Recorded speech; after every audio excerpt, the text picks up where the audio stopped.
Hey, what's up guys, Riff here. So today we're going to be once again talking about Black Myth Wukong. Over the past couple of days since its release, you might have seen images like this reporting on some very impressive numbers coming out from this game. And while this game has been shattering records on Steam, it's also been shattering the minds of games journalists and other activists who are praying for this game's downfall, and now they're left in an awkward situation where they have to deal with the fact that they couldn't take down Black Myth Wukong and Game Science, its developer, and now really their only response left, I guess, is to continue slandering this company and cope and also clickbait. So this article has been making the rounds on Twitter. You can read the title here from PC Games N. Black Myth Wukong drops nearly 2 million players in several hours. Now, people are taking this headline and they're posting it unironically on Twitter and saying, aha, see, this was all some sort of a grift, right? These people didn't actually like Wukong. They bought it to spite the woke people, and then they tried it out and they didn't like it and they abandoned the game. And they even shared this graph from Steam right here, showing this massive drop-off, saying basically this is proof that all these people went away. However, if you continue the graph, you'll see they cut it off right here, and things would not only bounce back, Black Myth Wukong the next day would actually set another record. They would break their own record from the previous day, setting the all-time Steam record for a single-player game at 2.3 million active players. Now, why did this happen? Well, this is pretty expected. There are ups and downs when it comes to in-game player numbers because people go to sleep. And the article actually acknowledges that at the very end of the article, and they say, yeah, there's a lot of Chinese players and players from similar regions and time zones, and that's just when they went to bed. And of course, they did that because they wanted to clickbait you into looking at this article, whether you're excited about this prospect of losing all these players or you're angry about it. You're going to click on it and you're going to find all the way at the end that they knew this is likely because people literally went to sleep, and that's why there is a community note applied to this because it is engagement bait. But people have been trying to spin the narrative of certain populations supporting this game versus others not supporting this game, and you can see people trying to look at this and say baseless claims like there's only 3% of the player base from the United States who are playing Black Myth Wukong, and if you look around, that doesn't seem to really add up. This is a global success. Obviously, it's going to have a large number of Chinese players. It is a game developed in China based on Chinese mythology. But if you look at the PlayStation Store, for example, you'll see in the US, Italy, Norway, Germany, India, Japan, Korea, Wukong is the #1 game. So it seems like this is a very global success. And on top of that, I mean, you can look with your own eyeballs. If you're from the US, look at Twitch right now and YouTube, all the videos and streams and the amount of hype that is surrounding Black Myth Wukong. Now you think about where did they get that 3% number and other people are using this? Well, it seems like this is the main source. People are getting that 3% number in terms of players from the US who play Black Myth Wukong. And of course, as pointed out by Mark Kern, there is no data cited by this claim. They just say, oh yeah, China has 88% of the players, US 3%, so on and so forth, but they have no actual data to back it up. But people don't really care because this fits their narrative that people in the US weren't supporting this game, and they're just running with it, even though there's no data to back up this claim. They just don't really care because it serves their narrative.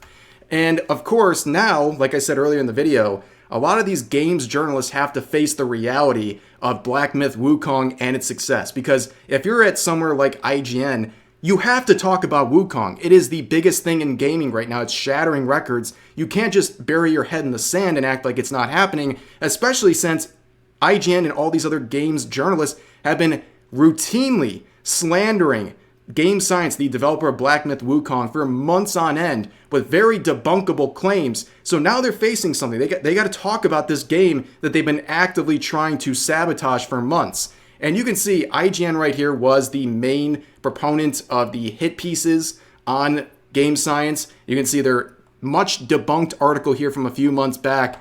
But now they're happily reporting that Black Myth Wukong is a great success in terms of players. So they are literally switching teams just because they know they have to talk about this, and they're trying to act like they're on the side of Wukong. It's a very obvious switch up here. But I think the funniest example of this is PC Gamer. You can watch in real time a meltdown here. So here's one article posted yesterday, at precisely 2 p.m. It's titled, "We asked Black Myth Wukong's developer about the controversy over its founder's past sexist remarks, but Game Science's only reply was, no comment." In other words, they told you to piss off because they're tired of dealing with you and these baseless accusations. These sexist remarks they're referring to are social media posts that were likely intentionally mistranslated to make the developer look sexist when he was not making any sexist comments. So you see this posted at about 2 p.m. and 1 hour later, they post this titled, "Black Myth Wukong should be your first Souls-like game." So 1 hour, they're saying that this developer's not responding to these serious allegations. The next hour, they're making a post encouraging you to play this game. I mean, are they like bipolar or something? What's going on? Well, things start to add up when you look at the author of the one article named Andy Chalk. So you can see right here, he is the author of the article here trying to go after the developers. And he is clearly not handling the success of Wukong very well because you can see right around that time, he also released another banger onto Twitter here titled, "Watch a latex-clad billionaire punch out poor people in the debut gameplay trailer for Batman Arkham Shadow." So yes, this is an unironic article fuming about the fact that Batman beats up criminals. So I don't know why this makes someone so mad. Like that's a weird thing to be mad about. Criminals getting beaten up by Batman. And also, like, are you confusing poverty with criminality? It's very strange. But people have been clowning on that article, and Andy's on his personal account here fuming about it, saying, "Boy, some people sure are sensitive.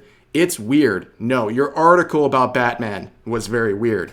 But anyways, there's some other articles I want to show you. This was posted on the Facebook by Nintendo Enthusiast, who's taking a different route. They're continuing with the narrative that Black Myth Wukong and its developers are not promoting any sort of diversity, right? You can see this headline saying, "We all share a common hobby, and we should stand together to make sure as many people can enjoy it as possible," with this caption down here, "Black Myth Wukong's shameless lack of diversity is attracting the wrong type of fans." Clearly, they're pushing the narrative made by Screen Rant in their early access review, where they claim that the game is lacking in diversity. However, now that we have the game, people can debunk some of these claims. In the Screen Rant review, they pretty much said they didn't see any feminine-looking characters in the gameplay that they went through. However, as gamers now have access to the full game, they're noticing that there's plenty of female characters in this game. So the people at Screen Rant and these other journalists, they either played this game with their eyes closed or they're being intentionally disingenuous to paint that narrative and continue that narrative that Wukong is somehow sexist and not inclusive enough. And on top of that, the supposed women that are so not welcomed by Game Science are celebrating this game. They're not only playing it, but there's also trends where women are cosplaying as the characters from Wukong. And on top of that, right now, a lot of games journalists are reeling, okay? You see the amazing success of Wukong, but then you have DEI on steroids right here, Dustborn, absolutely flopping beyond belief with 18 in-game players. This was hyped up a lot by games journalists, and now, of course, you see how that goes. If a games journalist is praising something like this, it's likely a giant flop and not a good game and not something you should be interested in. And we have a history of that. Here's just a small list of games that are either involved with Sweet Baby Inc. and /or were propped up by games journalists and all the activists on Twitter, and look at the results. They're all flops within their own rights. But overall, Black Myth Wukong is really having an amazing ride right now. Truly a successful launch here, one that's going to set records that are going to be very hard to break, especially for single-player games. And yeah, I definitely recommend you checking out Black Myth Wukong. People are having a very good time with it, and it's making the games journalists and the activists seethe, so that's a little cherry on top. But that's going to do it for this video. I hope you guys enjoyed. As always, feel free to share your thoughts about today's topics in the comment section down below, and I'll see you guys next time.